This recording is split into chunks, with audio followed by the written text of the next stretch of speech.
Hindi na bago sa atin ang usaping pamana sa tuwing may kamag-anak tayong nawawala. Madalas pa nga itong nagiging sanhi ng hidwaan sa loob ng isang pamilya at nagiging dahilan upang masira ang pagsasama.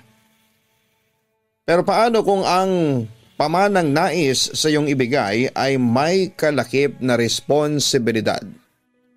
Handa ka pa din bang tanggapin ito ng walang pag-aalinlangan? Dear Papa Dudut, ako nga pala si Mikael, hindi ko tunay na pangalan.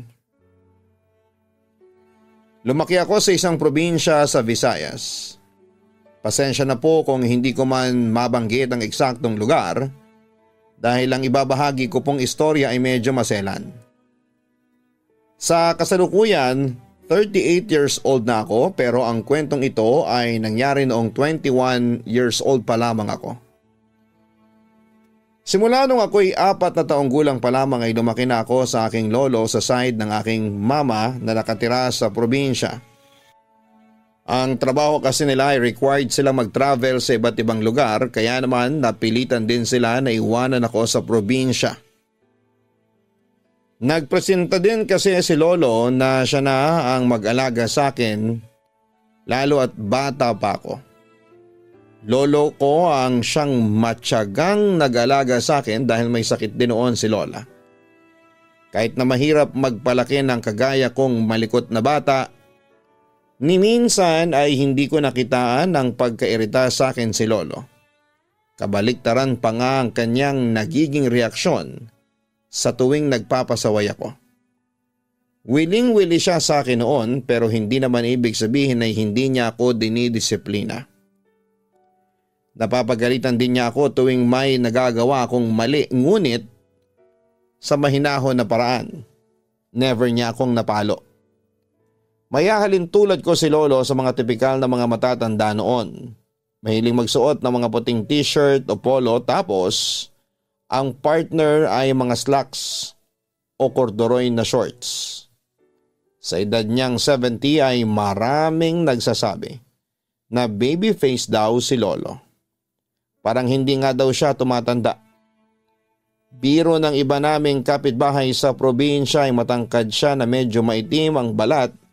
Dala na rin ng init ng araw sa palayan kung saan siya nagtatrabaho. Mahilig din siyang tumambay sa may kubo malapit dito at ang sabi niya noon ay nare-relax daw kasi siya. At nawiwili sa pagtingin-tingin sa mga dumadaan at natatanaw niya rito. Ganon lamang ang kanyang libangan sa tuwing wala siyang ginagawa. Mga 10 taon na siguro ako nang mapansin ko ang madalas na paglabas-labas ni lolo tuwing gabi. Minsan ay sinabi ko sa kanya na gusto kong sumama pero mahigpit ang pagtanggi niya sa akin. Hindi daw ako pwedeng sumama dahil bukod sa gabi na ay makakaabala lamang ako sa kanyang gagawin. Naisip ko na baka may iba siyang trabaho tuwing gabi at baka nga naman imbes na mapadali ang kanyang mga gagawin ay maging distraction lamang ako sa kanya. Kaya naman matapos ng gabing yon ay di na ako nagpumilit pa na sumama sa mga lakad niya. Habang lumalaki ako, doon ko napapansin na hindi masyadong close si lolo sa aking mga tito at tita. Tila iwas sila kay lolo at lola kaya naman kapag umaalis si lolo ay naiiwan ako kay lola na nagbabantay dahil hindi na nga siya makagalaw. Na-stroke kasi si lola. Buong katawan niya kaya hindi talaga siya makakilos. Wala namang kaming pera noon para ipagamot siya at sakto lamang ang kinikita ni lolo sa bukid para sa pagkain namin sa araw-araw. Sila mama at papa naman, ewan ko ba. At pinaako na nga ako kina lolo ay hindi man lang makapag-abot ng tulong sa kanila. Gayon din ang mga tito at tita ko. Matapos nilang makaalis sa poder nila lolo ay tila kasama na din nilang naglaho ang lahat ng koneksyon na namamagitan sa kanila. Bagamat paminsan-minsan ay bumibisita naman sila sa amin, pero mahalata mo na napipilitan lamang sila. Sa totoo lang ay masama ang loob ko sa kanila kasi feeling ko ay pinabayaan na nila ang aking lolo at lola. Kaya naman ginawa ko ang lahat para maibigay ko bilang apo ang pagmamahal na hindi maibigay ng kanilang mga anak. Lalo na noong kunin na sa amin si lola. Sobrang lungkot ng araw na yon, Papa Dudut. Halata kay lolo ang lumbay sa pagkawala ng nag-iisang kakampi niya sa buhay. Bagamat pumunta sa burol ni lola ang kanilang mga anak at umuwi sa probinsya ang aking mama at papa galing sa Maynila ay hindi namin ramdam ang kanilang senseridad. Kumbaga ay nandun lamang sila bilang pakitang tao. Lalo pa nga at napupuna sila ng ilang mga kaibigan nila lolo. Hindi ko alam kung bakit ganon sila kina lolo at lola. Sa nakikita ko naman ay mabait silang magulang dahil halos sa kanila na ako lumaki. Habang nandun sila mama at papa ay kinausap ko sila at tinanong kung bakit ganon nila pakitunguhan sila lolo. Ang tanging sagot lamang nila sa akin ay maintindihan ko din ang lahat kapag nasa tamang edad na ako. Nakakainis lang kasi wala na nga akong nakuhang matinong kasagutan ay naguluhan pa ako dahil sa mga sinabi nila. Natapos ang lamay at libing ni lola na ganoon ang pakitunguhan sa isa't isa nila lolo at mga anak niya. Malungkot man ang naging pagkawala ni lola ay nagpatuloy kami ni lolo sa aming pang-araw-araw na pamumuhay. Si lolo sa pagsasaka niya sa umaga at sa gabi naman ay sa hindi niya sinasabing trabaho. Ako naman ay naiiwang mag-isa sa bahay at hindi nakikialam sa anumang mga ginagawa niya sa gabi. Pero nagbago ang lahat ng iyon nang minsang isang gabi ay nalimpungatan ako sa aking pagkakahimbing. Madaling araw na din ata ng oras na iyon nang makarinig ako ng malakas na kalampag sa bubong ng aming kusina. Dahil nga mag-isa lamang ako sa bahay ay nakaramdam agad ako ng takot, lalo pa nga at naalala ko ang mga kwento-kwento ng mga taga roon na minsan daw ay may nakikita silang pag-alagala tuwing madaling araw malapit sa lugar namin. Tuwing nakikita daw yon ay may ilang mga hayop na natatagpuan na lamang kinabukasan na patay na. Wakwak ang tiyan ng mga ito at halos wala ng dugong natira. Baka daw may mga adik na napagtitripa ng mga hayop kaya naman kapag ganong oras ay wala nang lumalabas na mga bata. Sa murang isipan ko ay natandaan ko ito kaya naman grabe ang kaba ko sa ingay na narinig ko. At baka mamaya ay hindi na lamang basta hayop ang pinagtitripa nila kundi pati ang mga batang naiiwang mag-isa sa bahay na katulad ko. Habang tahimik akong nakikiramdam ay patuloy kong naririnig ang kaluskos sa labas ng bahay. Napatakip ako sa aking bibig nang narinig ko ang pagtigil ng mabibigat na hakbang sa labas ng mismong tapat ng aking kwarto. May kaunting siwang sa dingding nito kaya naman kahit kumakabog ang aking dibdib ay pinilit kong tumayo at sumilip mula sa butas. Doon ay naaninag ko ang isang itim na mabalahibong nilalang. Nandun lamang ito sa labas at tulad ko ay nakikiramdam din. Maya-maya ay lumakad na ito palayo. Doon ko mas nakita ng malinaw ang itsura nito sa ilalim ng liwanag ng buwan. Itim na itim ang kulay nito na may mahahabang tenga. Mukha itong aso pero mas malaki ito kesa sa mga normal na sukat ng aso. Kahit nga ata yung malalaking breed nito tulad ng Saint Bernard ay mas maliit kumpara sa nakita ng aking mga mata. Hindi ko alam kung ano ang iisipin ko ng mga oras na yon dahil alam ko sa sarili ko na hindi ito normal na aso. Hanggang sa makalayo ito ay napako ako sa aking pwesto. Kinabukasan ay hindi ko pa din maipaliwanag kung ano ang aking mga nakita. Naisip kong ikwento ito sa aking lolo pero baka hindi ako paniwalaan nito. Upang mawala sa aking isipan ang pangyayaring yon, ay napagpasyahan kong maglakad-lakad muna. Hindi pa man ako nakakalayo ay nakita ko ang kumpulan ng ilang tao doon sa bahay ng aming kapitbahay na may mga alagang hayop. Dala na din ng aking kuryosidad ay nakigulo din ako sa kanila at nagtanong kung ano ang kanilang tinitignan. Sinagot naman ako ng aking napagtanungan na may nakita na naman daw na patay na kambing sa bakuran ng aming kapitbahay. Wakwak daw ang tiyan nito at wala ng lamang loob na parang kinain ng mabangis na hayop. Kinilabutan ako sa aking mga narinig. Naalala ko yung nakita ko noong nakaraang gabi. Posible kayang may mga mabangis na hayop na napadpad sa aming lugar at yun ang may gawa sa pagkamatay ng mga alaga ng aming kapitbahay. Dahil bata pa nga ako at wala pa akong masyadong kamuwang-muwang sa mga nangyayari ay hinanap ko yung kapitbahay namin at sinabi ko ang aking nakita. Ang pagkakasabi ko pa nga noon ay may lobong naligaw sa kanilang bakuran at nakita ko ito. Inilarawan ko din sa kanya ang nakita ko. Matapos ang aking kwento ay nanlalaki ang mga mata nitong nakatingin sa kanyang asawa. Nagtataka ako sa naging reaksyon nila. Pero maya-maya ay bumaling ang tingin nito sa akin at ngumiti na may pag-aalala, sabay-sabing naniniwala naman sila sa sinabi ko. Pero hindi daw lobo ang nakita ko dahil imposible daw magkaroon sa amin. Hindi ko maintindihan kung ano ang ibig sabihin. Kaya naman nagtanong ako sa kanila kung ano ang nakita ko.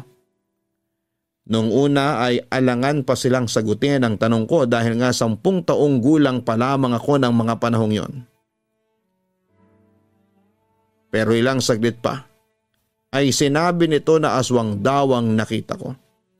Ang aswang daw ay nag-anyong aso. Ang pagkakaiba nga lamang ay mas malaki ang sukat nito kumpara sa karaniwang aso na aming nakikita. Hindi ko masyadong naintindihan ng ibang sinabi nila sa akin. Basta ang tumatak lamang sa isipan ko ay aswang ang nakita ko. Dala na rin ng takot ay agad akong umalis sa lugar na yon at umuwi ng bahay namin ni Lolo. Nagkulong lamang ako sa aking kwarto sa takot na baka puntahan ako ng aswang dahil nakita ko siya. Nang umuwi si Lolo ay saka lamang ako lumabas. Doon ko na sinabi sa kanya ang aking mga nakita at nalaman. Kung nakakatakot na para sa akin ang kwento ng aswang, ay mas natakot ako sa aking naging reaksyon ni Lolo sa aking kwento. Nanlilisik ang mga mata nitong nakatingin sa akin at tila galit na galit. Tinanong ako nito kung anong ginagawa ko ng ganong oras at bakit gising pa ako. Naiiyak ko namang ipinaliwanag sa kanya ang aking dahilan. First time kong makitang ganon na galit si Lolo. Kaya naman hindi ko napigilan ng aking emosyon ng oras na yon. Nang makita naman ni Lolo na naiiyak na ako ay tila natauhan ito at tumingin ng paumanhin sa akin bago muling lumabas ng bahay. Nag-alala siguro sa akin si Lolo kaya ganon ang kanyang naging reaksyon nang malaman niya ang nangyari. Kinagabihan ay hindi umalis ng bahay si Lolo at nanatili lamang ito sa bahay. Magtatanong-tanong sana ako kung wala ba itong pasok sa kanyang panggabing trabaho. Pero baka magalit na naman ito sa akin. Habang naghahapunan kami ay may kumatok sa aming pintuan. Pagbukas ng pinto ay bumungad sa amin ang ilan sa mga kalalakihan sa aming baryo. May dalang mga ito na sulo at nag-iikot sa bahay-bahay. Nagbibigay babala lamang sila na mag-ingat kami at kung maaari ilak ng maayos ang aming bahay dahil may pag-alagala nga daw na aswang. Umalis na rin naman sila agad pagkatapos nito. Tahimik lamang si Lolo habang tinuloy namin ang aming paghahapunan. Tila malalim ang iniisip nito ng mga panahong yon. Ilang gabi pa ang lumipas at patuloy ang paglilibot ng aming mga kapitbahay tuwing gabi. Hindi rin lumalabas noon si Lolo marahil dahil nga sa naging babala ng aming mga kapitbahay. Sabi naman nila, simula nang may mga umiikot ng mga kalalakihan, ay wala na muling nabalita na mga namamatay na hayop at hindi na rin nila nakikita ang aswang. Pero tuwing gabi, madalas akong nakakarinig ng mga ungol sa kwarto ni Lolo. Kahit gusto ko siyang puntahan para tanungin kung ano ang problema ay hindi ko magawa dahil nakalakang pinto nito. Kahit na anong katok at tawag ang aking gawin ay hindi niya ito binubuksan. Siguro dahil nga takot din si Lolo na maaaring mangyari sa akin ay ipinakuha din muna niya ako sa probinsya noon kina mama at papa. Doon na raw muna ako dahil matanda na rin siya at hindi na niya ako magagabayan masyado. Nalungkot ako noong sinabi yon ni Lolo. Sa loob ng 6 na taon naming pagsasama ay mas naging magulang pa siya sa akin kesa sa tunay kong mga magulang. Kaya naman mabigat sa loob ko na iwanan siya. Naalala ko pa na nakipagtalo pa ako sa kanya nang sabihin niya sa akin ang balita. Sabi ko ay mas lalong dapat na nandun lamang ako sa tabi niya dahil matanda na siya. At kailangan na niya ng magbabantay at mag-aalaga sa kanya. Ngunit nginitian lamang ako ni Lolo at sinabing makakabalik din naman ako doon kapag okay na ang lahat. Wala na ako nagawa nang sunduin na ako nila mama at papa dahil nasanay nga ako sa buhay probinsya ay nahirapan din ako na mag-adjust noon sa Maynila. Lagi kong naaalala si Lolo. Nawala na rin kasi ako ng balita sa kanya pagkatapos akong kunin ng aking mga magulang. Nag-hire na lamang sila mama at papa ng yaya na siyang titingin sa akin kapag nawawala sila ng ilang araw o linggo sa bahay. Habang nandito ako sa Maynila, nakikibalita pa din ako kina mama at papa sa mga pangyayari kay Lolo. Pero tulad nga ng aking unang nabanggit ay hindi sila ganong kalapit kay Lolo. Kaya naman kapag nagtatanong ako ay iwas sila dito at sinasabing kalimutan ko na daw ang naging buhay ko doon at lahat ng mga nangyari. Nababanggit ko kasi sa kanila yung tungkol sa aswang. Pero sa hindi malamang kadahilanan ay hindi na sila nagulat dito. Inisip ko na malamang ay hindi sila naniniwala sa aking mga sinasabi dahil nga bata lamang ako. Lumipas pa ang ilang taon at nasanay na rin ako sa pamumuhay dito sa Maynila. Nakalimutan ko na rin ang mga nangyari sa probinsya at tulad ng mga usual na isip ng mga taga Maynila, natatak sa isipan ko na hindi totoo ang aswang na kinakatakutan ko noon at malamang ay mabangis na hayop lamang ito. Kay Lolo naman ay nabalitaan ko sa aking mga pinsan sa probinsya na nanghina daw ito ng husto nung nawala ko. Ang dating malusog nitong pangangatawan ay biglang nanghina. Paminsan-minsan daw ay binibisita ito ng ilang kamag-anak namin doon upang kumustahin para hindi daw nagpapaabot ng gabi ang mga ito. Marami akong katanungan kung bakit gano'n ang aking mga kamag-anak. Mas kailangan ni Lolo ng suporta nila ngayon lalo na at may sakit ito. Naalala ko kasi ang gabi-gabing pag-ungol ni Lolo na parang nahihirapan ito at nasasaktan noon bago ako umalis sa probinsya. Pero lahat ng mga ito ay nasagot pagtungtong ko ng ika-21 years old. Kasalukuyan na akong may trabaho nito at nakahiwalay na rin sa aking mga magulang. May girlfriend na rin ako at kasalukuyang nagpaplano ng magpakasal. Kaya naman naisip ko noon na ipakilala siya kay Lolo. Kahit pa nga matagal ng panahon nang makita at makasama ko si Lolo, ay malaking bahagi pa rin ng buhay ko ang tinuturing kong utang ko sa kanya. At gusto kong makilala niya ang babaeng nais kong makasama habang buhay. Hindi ako nagsabi noon kina mama at papa na uuwi sa probinsya. Sa isip ko ay malaki na rin naman ako at hindi na kailangang pang magpaalam sa kanila. Alam ko ding pipigilan nila ako sa aking mga plano dahil simula noong 18 years old pa lamang ako ay mahigpit na sila. At pinagbabawalan na pumunta ako kay Lolo kahit pa nga nabalitaan nilang may malala na itong karamdaman. Wala naman akong magawa noon dahil nasa poder pa nila ako at wala pa akong sariling pinagkakakitaan. Kaya naman ngayon na nakahiwalay na ako sa kanila ay hindi na nila ako mapipigilan na puntahan si Lolo.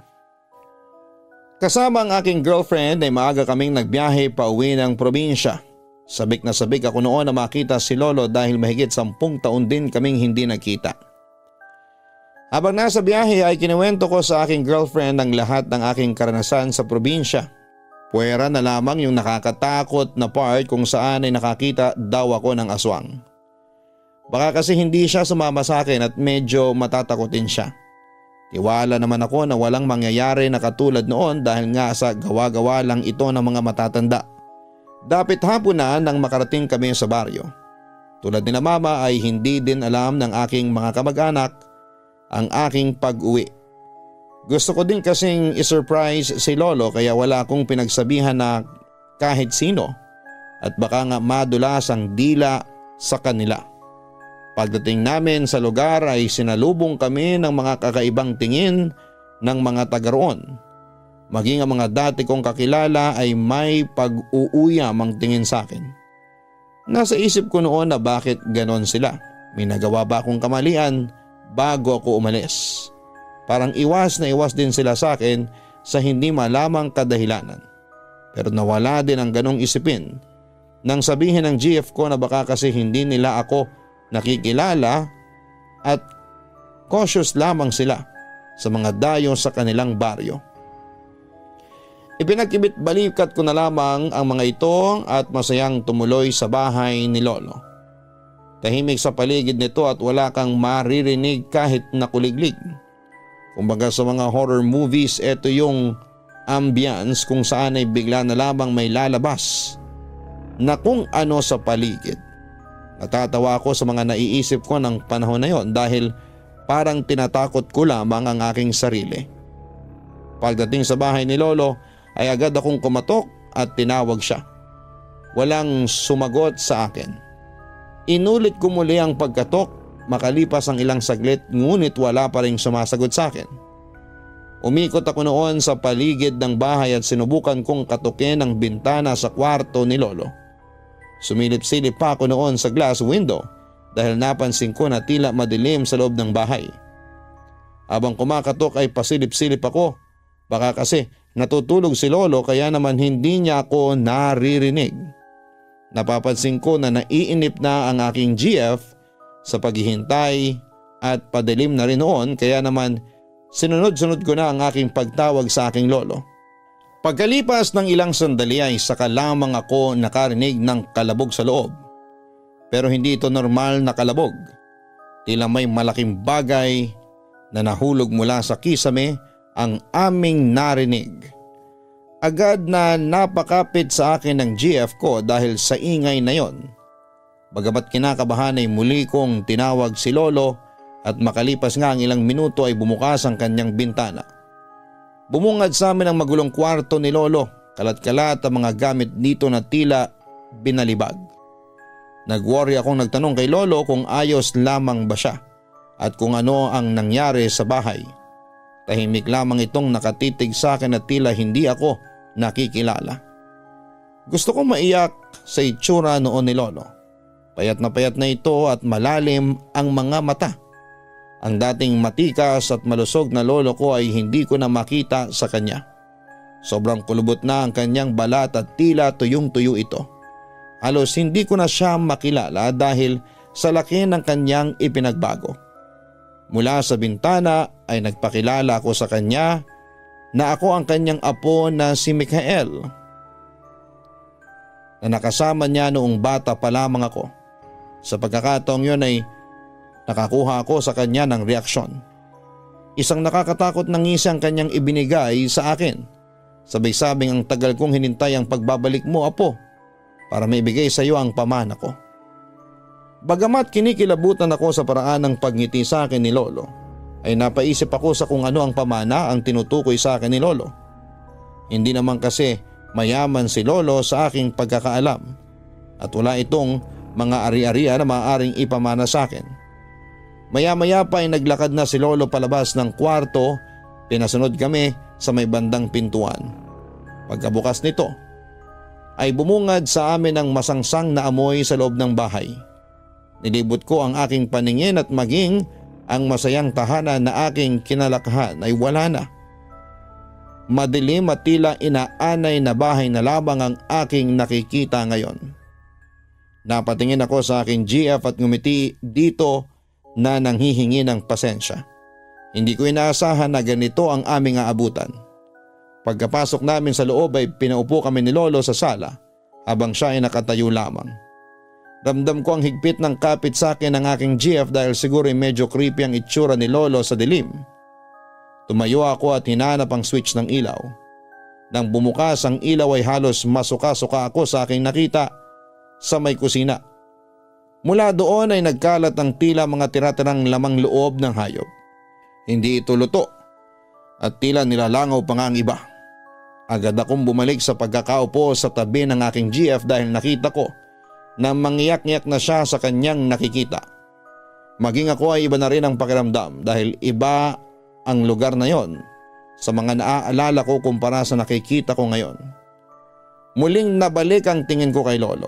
Tahimik lamang itong nakatitig sa amin. Nang mapadako ang tingin nito sa aking GF ay mas lumaki ang ngisi nito. Sabay-sabing nagdala ka pala ng hapunan. Doon na tuluyang napaiyak ang GF ko.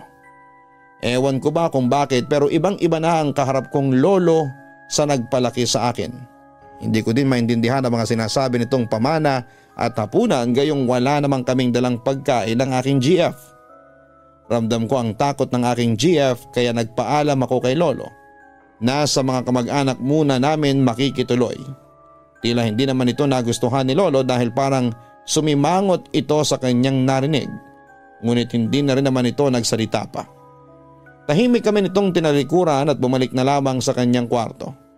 Kami naman ang aking GF ay umalis na sa bahay at binaybay ang daan patungo sa tirahan ng pinakamalapit kong tiyahin. Nagulat sa amin ang aking tiyahin na dumating kami sa kanilang bahay. Agad itong nagtanong kung bakit ako nandun na tila ba takot na takot. Nang makapasok kami ay saka ko sinabi sa kanya na palihim akong pumunta sa probinsya para sana ipakilala ang aking GF kay Lolo. Kinuwento ko din ang kakaibang mga kinikilos ni Lolo. Sabi ng tita ko ay may demensya na raw kasi ang lolo ko kaya ganun yon. Pero halata ko sa mga ngiti niya na nagsisinungaling ito at may nililihim sa akin. Kaya naman nang makatulog ng gabing yon ng aking GF ay muli ko siyang tinanong kung ano ang nangyari kay Lolo. Tumingin muna siya sa akin ng matagal bago sinagot ang aking tanong.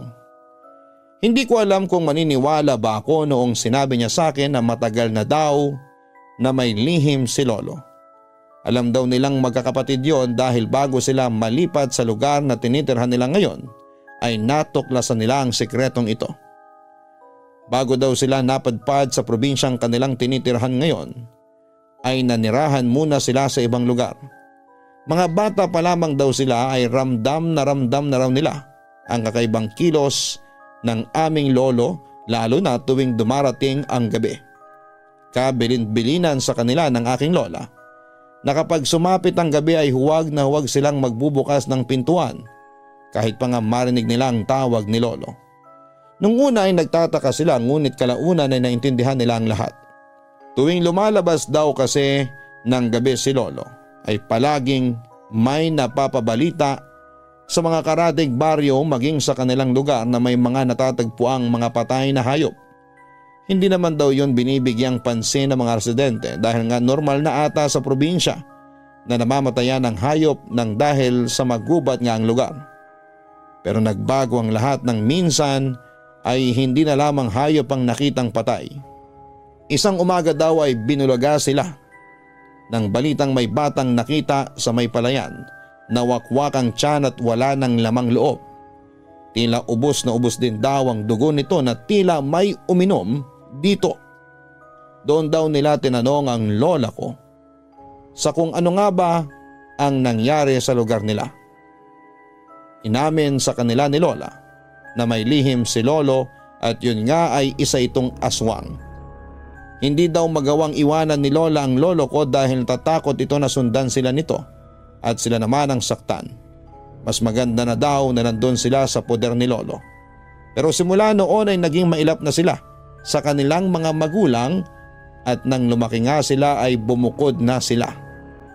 Parang ayokong maniwala sa aking mga narinig na kwento mula kay tita. Simula kasi noong bata pa ako ay iba ang pagkakakilala ko kay lolo. Mabait ito at tila hindi gagawa ng mga bagay na sinabi ni tita. Kaya naman kinabukasan ay pumunta muli ako sa bahay ni lolo. Naabutan ko siyang nakaupo sa labas ng bahay. Nang makita niya ako ay wala na nga ang nakakatakot ng ngiti nito kagabi at napalitan ito ng isang maamong ngiti. Tinapik nito ang bakanting pwesto sa tabi niya. Marahan akong tumabi sa kanya at hinawakan ang kamay nito. Napatanong ako sa kanya kung ano bang nangyari noong nawala ako. Bakit siya nagkaganito? Malungkot lamang siyang ngumiti sa akin at naiiyak na sumagot na pagod na raw siya at gusto na niyang magpahinga. Hinihintay lamang niya akong makabalik upang may pamana sa akin ang kanyang tinatagong lihim. Lakas loob kong tinanong sa kanya kung ano ba ang tinutukoy niyang pamana. Bagamat kinakabahan ako ay mahinahon kong hinintay ang kanyang sagot. Matagal bago siya sumagot sa akin, marahan niyang tinanong kung naaalala ko pa daw ba yung nakita kong tila malaking aso noon. Nang sinagot ko siya na natatandaan ko pa yon ay matapang na sinabi ni lolo na siya daw ang asong nakita ko. Isa siyang aswang, ngunit hindi siya kumakain ng tao katulad ng ibang kauri niya. Sinanay niya ang kanyang sarili na kumain ng hayop. Pero nagkaroon siya ng pagkakamali nang minsang makita siya ng isang bata habang nagpapalit ng anyo. Sa takot ni lolo na ipagkalat ng bata ang kanyang nakita ay pinatay niya ito. Matapos ang pagkakamaling yon, ay inilipat niya ang buong pamilya nila sa malayong lugar at dito nga sila napadpad sa kinalakhan kong probinsya. Ayaw manahin ng kanyang mga anak ang binhi, kaya naman nang malaman niyang walang mag-aalaga sa akin ay nagpresenta na siya upang ipamana sa akin ang binhi. Gulat at lungkot ang aking naramdaman ng mga oras na yon, Papa Dudut. Hindi ako makapaniwala dahil matagal na pala ang lihim na ito ng aming pamilya. Ngunit wala man lang nagbabala sa akin ukol dito. Gayon pa man ay mas lamang ang lungkot na nararamdaman ko para kay lolo dahil alam kong hirap na siya sa kanyang pinagdaraanan at wala siyang masandalan. Gustuhin ko man na akuin ang kanyang paghihirap ay wala akong lakas ng loob na gawin ito. Hindi ko po kaya. Naging matapat ako kay lolo at sinabi kong hindi ko kayang tanggapin ang kanyang pamana. At humingi din ako ng tawad sa kanya dahil hindi ko man lang siya magawang tulungan matapos ng lahat ng ginawa niya sa akin. Ngumiti lamang ng malungkot sa akin si lolo at sinabing ayos lamang yon dahil alam niyang mabigat ang responsibilidad na kanyang iaatang. Kaya nga daw pinili niyang ibalik na lamang agad ako sa aking mga magulang upang sa gayon ay hindi ko makalakhan ang kanyang sumpa. Matapos nito ay sinabihan ako ni lolo na umalis na ako sa lugar na yon at huwag na akong babalik pa. Tumayo na siya nito at tumalikod sa akin.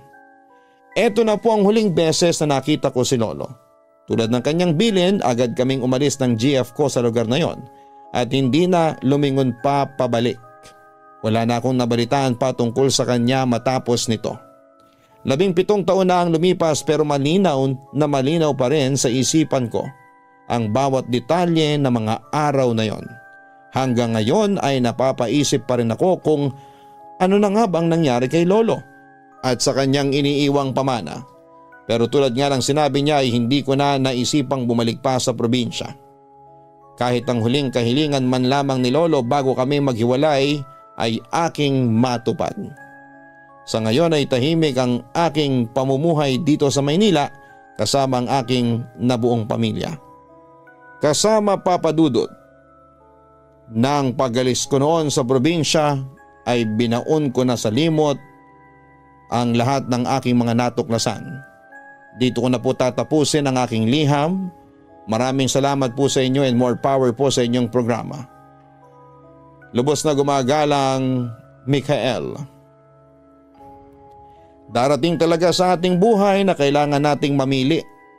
Tulad ng naging karanasan ni Mikael, dumating siya sa punto na kailangan niyang mag-decide kung ano nga ba ang dapat niyang piliin.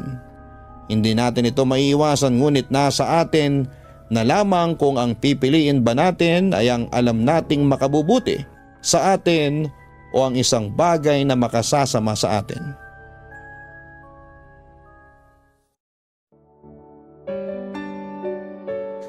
Dear Papa Dudut, ako po si Isko, 42 years old na ngayon, pero ang ikukwento ko po sa inyo ay nangyari mahigit isang dekada na ang nakakaraan. Hindi ko ito malilimutan kahit gaano pa katagal ang lumipas. At hindi lang dahil sa takot, kundi dahil eto rin. Ang panahong pinakasubok ang lakas ko bilang tao, bilang anak at bilang kuya. Pangalawa po ako sa 5 magkakapatid at maaga pong nawala ang tatay namin. Nasagasaan siya ng isang truck habang pauwi galing sa trabaho. Gabi na raw yon at basang-basa ang kalsada dahil sa ulan. Ang sabi ng pulis, baka hindi raw siya nakita agad ng driver pero kahit na anong paliwanag pa ay wala na rin kaming nagawa pa. Simula noon ang nanay ko na lamang ang tumayong haligit ilaw ng bahay. Pero dahil sa hirap ng buhay kahit si nanay ay hindi rin nakapagtuloy ng hanap buhay. Kaya po ako na ang tumayong padre di pamilya sa murang edad. Nag-aaral pa lamang ako noon sa kolehiyo pero nagtatrabaho na rin ako sa isang maliit na printing shop sa bayan. Working student kumbaga. Ginawa ko ang lahat para lamang kahit papaano ay makakain kami ng 3 beses sa isang araw at makabayad ng kuryente at ng tubig. Madalas kapag sweldo na ay hindi ko pa mahawakan ang pera. Diretso na yon sa budget ni nanay para sa pagkain at baon ng mga kapatid ko. Yung ate ko po panganay sa aming magkakapatid ay maaga ring nag-asawa. Nagkaroon kaagad ng anak kaya bumukod na sila ng asawa niya. Pero kahit na ganoon ay hindi rin maiwasang minsan ay kami pa rin ang hinihingaan niya ng tulong. Mabuti na lang po talaga at may scholarship ako sa school noon. Kung wala po yun malamang matagal ko nang iniwan ang pag-aaral ko para mag full time na lamang sa pagtatrabaho. Sobrang hirap ng schedule ko, gising ako ng alas 5 ng umaga para pumasok sa shop tapos mag-aaral ng hapon hanggang gabi. Pag uwi ay maglalaba pa at minsan ay magluluto pero kahit na ganoon ay hindi ko po sinukuan. Kasi alam kong kung hindi ako kikilos ay sino pa ba? Ang nagpapalakas ng loob ko noon ay si Trina. Si Trina po ang girlfriend ko noon, classmate ko siya sa isang GE subject. At doon kami unang nagkakilala. Tahimik siyang tao pero kapag kinausap mo na ay matalino at may malasakit. Isa siya sa mga naunang nakaalam ng sitwasyon ko sa buhay. Hindi siya yung klaseng babae na mahilig sa mamahaling bagay o naghahanap ng mga date sa mamahaling restaurant. Alam niya kung ano ang meron lamang ako at tinatanggap niya ako kahit na ganoon. Tuwing may problema ako, siya ang unang nakakaalam. Minsan ay sa sobrang bigat ng nararamdaman ko. Inahatid niya ako pa uwi kahit siya pa ang mas malayo. Madalas kaming maglakad pa uwi galing school. Doon kami nagkwekwentuhan ng mga pangarap, takot at minsan ay mga sekreto. Siya rin ang nagtatama sa mga mali kong desisyon lalo na kapag sobrang pagod na ako at gusto ko na lamang isuko ang lahat. Naalala ko noong isang gabi ay nagkasabay kaming umuwi. Sabi ko sa kanya, Trina, minsan ay iniisip ko, bakit hanggang dito na lang ako? Parang hindi ko na yata kaya. Tinapik niya lamang ako sa balikat at sinabing, Isko, kilala kita, hindi ka basta-basta sumusuko. Mas kilala kita kesa dyan. Pagod ka lang pero yung puso mo ay buo pa rin. Simpleng salita yon pero tumatago sa dibdib ko, Papa Dudut. Siya talaga ang sandalan ko sa panahong yon. Papa Dudut, hindi ko sinasabi na perpekto ako o bayani. Marami rin akong pagkakamali. May mga araw na nagiging iritable ako sa mga kapatid ko. May mga panahon na parang ayaw ko na ring magpakabait. Pero sa bandang huli, bumabalik pa rin ako sa kung bakit ko ginagawa ang lahat ng ito. Yun ay para sa pamilya ko. Masasabi ko ring minsan si Trina na lamang talaga ang dahilan kung bakit hindi ko tuluyang binitawan ang pangarap ko. Kapag wala na akong pera, minsan ay siya pang nag-aabot kahit pamasahe lang. Kapag bagsak ako sa isang subject, siya ang tutulong sa akin na mag-review. At kapag nakakaramdam na ako ng awa sa sarili ko, siya ang magpapaalala sa akin kung gaano kalaki ang tiwala niya sa kakayahan ko. Hindi po madali ang maging working student, kailangan mo ng tibay ng sikmura, tibay ng katawan, at higit sa lahat ay tibay ng loob. Marami na akong nasubukan, natulog sa upuan ng jeep dahil wala ng pamasahe, nag-aral ng may ulam na asin, at pumasok sa klase kahit puyat galing sa trabaho. Pero lahat ng ito tiniis ko. Kasi alam ko, darating ang araw na magbubunga rin ang lahat ng pagod ko. Dumating nga ang panahong yon, nakatapos ako ng kolehiyo at kahit na hindi agad-agad ay nakahanap ako ng mas maayos na trabaho sa isang opisina bilang admin staff. Hindi man kalakihan ang sahod pero sapat na para sa pangangailangan ng pamilya ko. Nakapagpatayo kami ng maliit na extension sa bahay, nakabayad na kami sa utang, at ang mga kapatid ko ay nakapag-aral ng maayos. Dito ko rin naramdaman na kahit papaano ay nabawasan ang bigat na pasan ko. Unti-unti nagsimulang gumaan ang buhay. Hindi sa lahat ng oras ay masaya. Pero hindi na ganong kabigat kagaya noon. Papa Dudut. Nung nakapasok ako sa unang trabaho ko sa opisina bilang admin staff ay hindi pa man regular, puro overtime na agad ang pasok ko. Sinasagad ko na rin talaga kasi dalawa sa mga kapatid ko ay sabay na nag-college.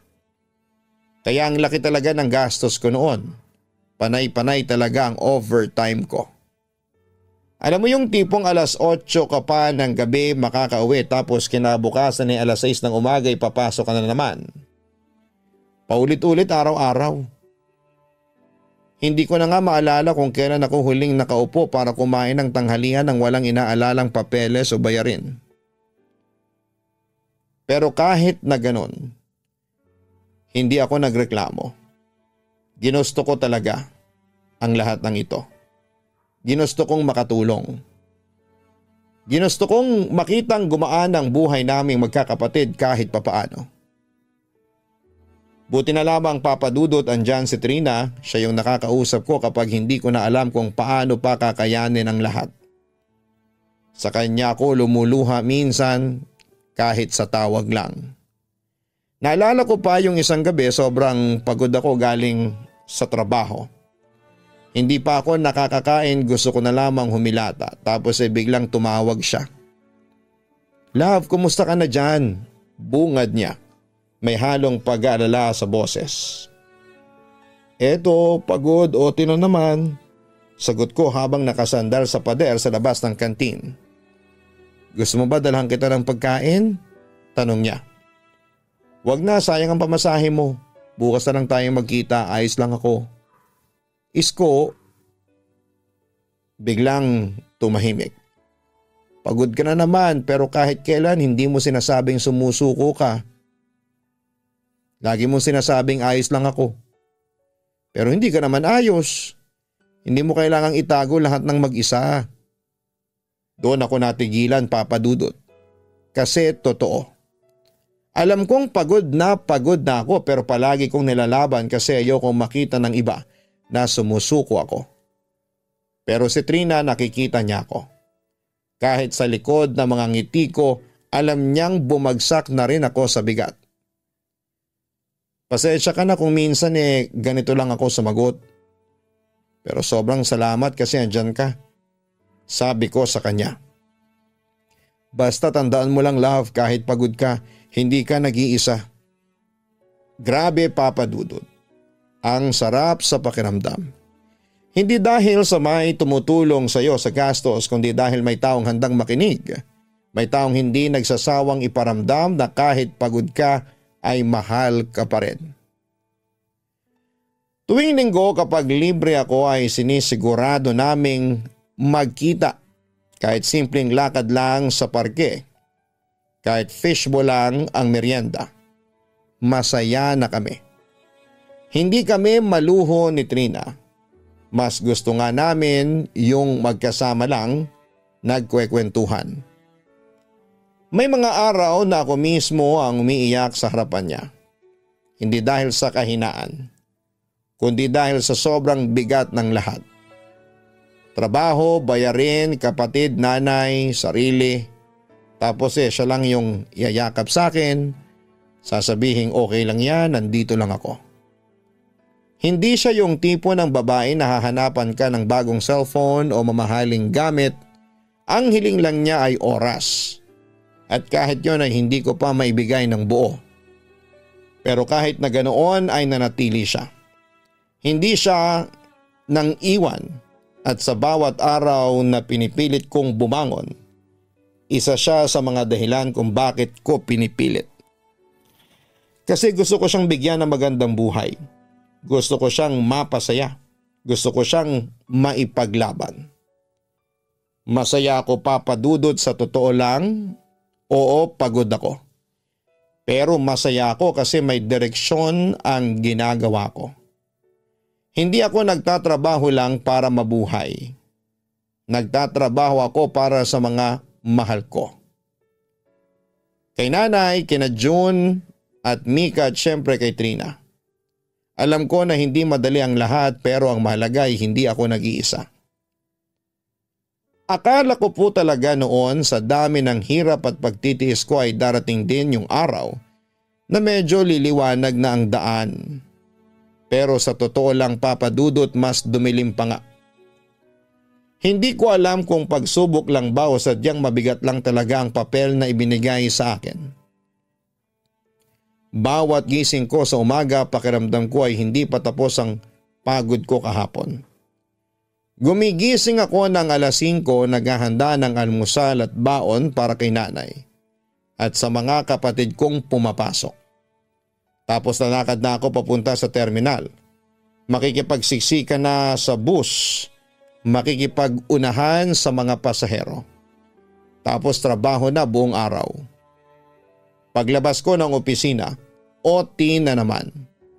Uuwi ng pagod na pagod at minsan ay wala ng ganang kumain. Titingnan ko yung cellphone ko, may mensahe si Trina. Ingat ka love. Kumain ka ha. Huwag mong pinapabayaan ang sarili mo.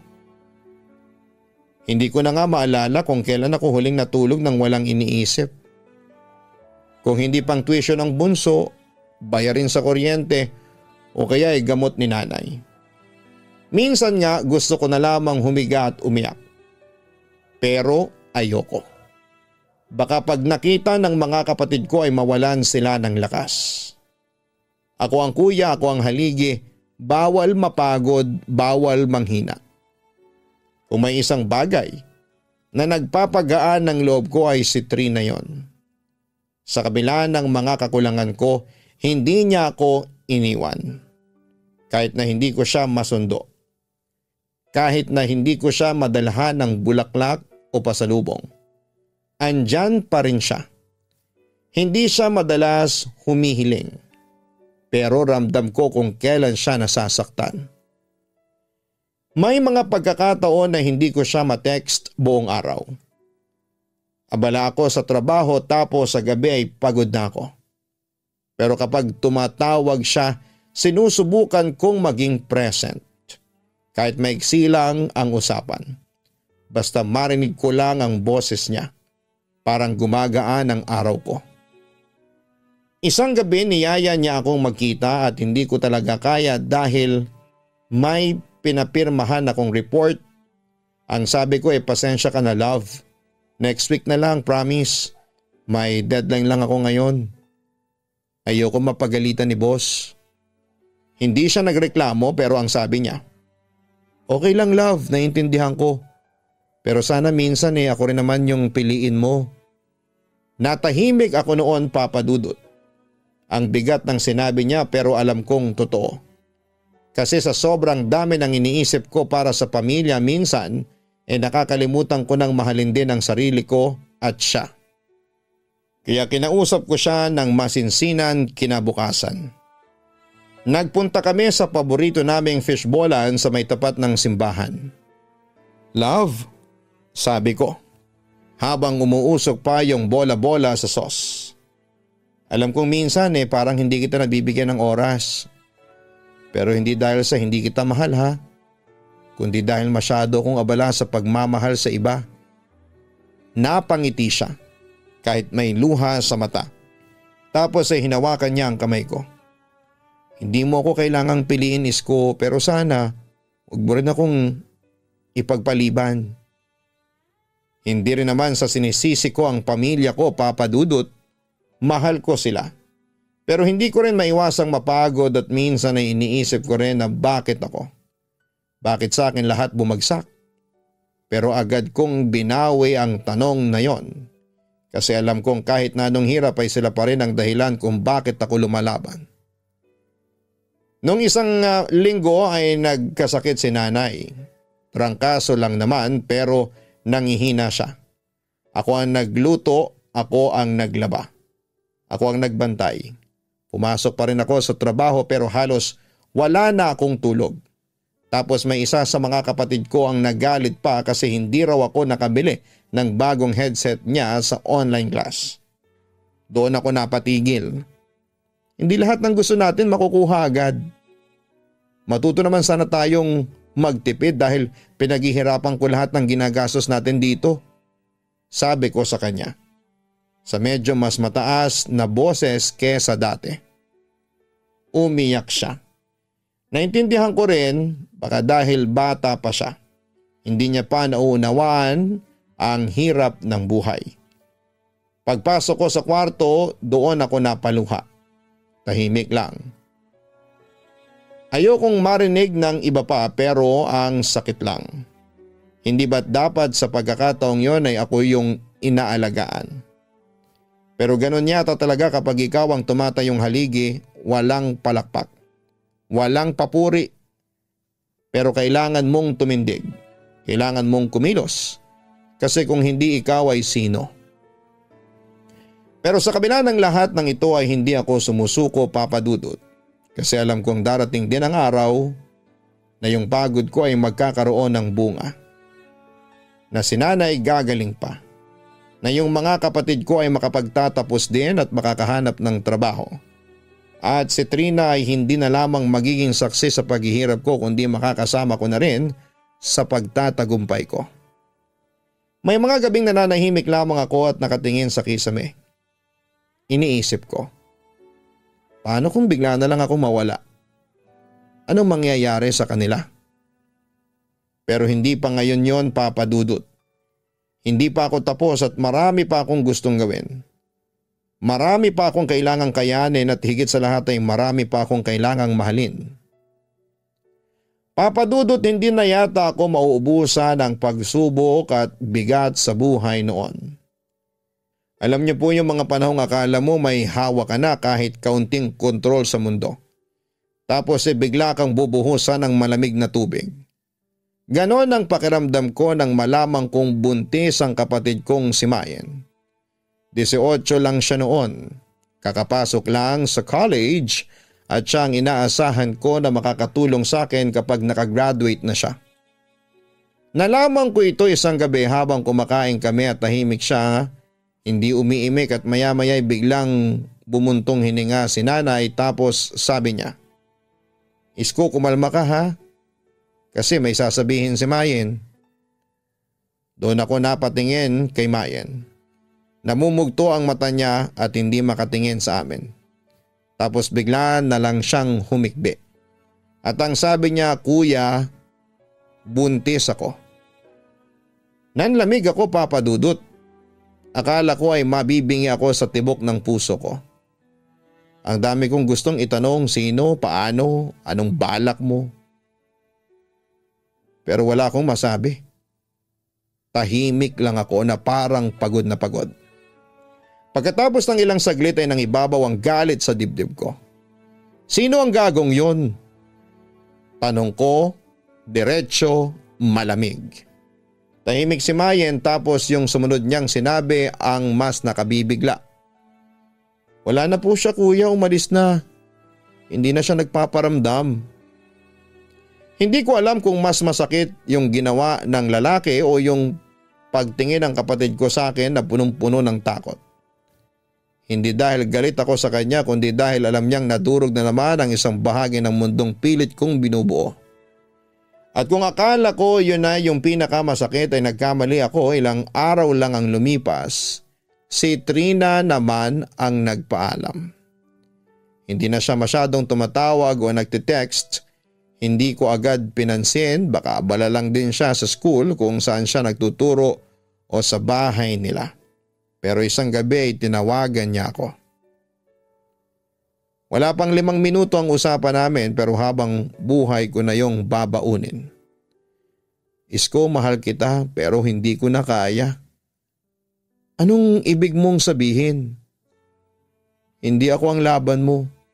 Pamilya mo ang inuuna mo palagi. At naiintindihan ko yun. Pero hindi ko na kayang ipagpatuloy ito na laging ako yung pangalawa. Bakit ngayon mo lang sinasabi to? Akala ko naiintindihan mo ko. Akala ko kasama kita sa laban ko. Kasama mo ako noon pero pagod na rin ako, Isko. Pasensya ka na ha. Wala na akong nasabi. Umiyak na lamang ako papadudot sa kabilang linya. Pero hindi ko pinakinggan hanggang sa tumunog na lamang ang beep at tuluyan na siyang bumitaw. Papadudot, hindi ko alam kung paano ako tumagal ng mga panahong yon. Sa umaga kailangan kong ngumiti sa mga kapatid ko, sa opisina, sa tendera ng karinderya, pero sa gabi habang naglalakad pa uwi pakiramdam ko ay bit-bit ko lahat ng bigat sa balikat ko. Lagi akong nauupo sa gilid ng kama, hawak yung cellphone pero walang lakas para mag-text. Gusto kong humingi ng tulong pero kanino? Ako na nga ang sandalan. Ako yung pinupuntahan, ako pa ba yung pwedeng tumakbo sa iba? Dumating ako sa punto na hindi ko na maintindihan kung bakit ko pa ginagawa lahat. Para kanino? Para saan? Wala na si Trina, basag ang puso ko at kahit anong sipag ko parang hindi pa rin sapat. Isang hakbang pa lang ako, may bumabagsak na namang bagong problema. Isang araw habang nasa pantry ako sa opisina, napansin ako ng isa kong katrabaho, si Kuya Erwin. Medyo may edad na siya, tahimik pero mabait. Nilapitan niya ako habang hawak ko yung tasa ng instant coffee na malamig na pala. Isko, okay ka lang ba? Tanong niya. Napatingin lang ako sa kanya sabay tango pero alam niyang hindi totoo.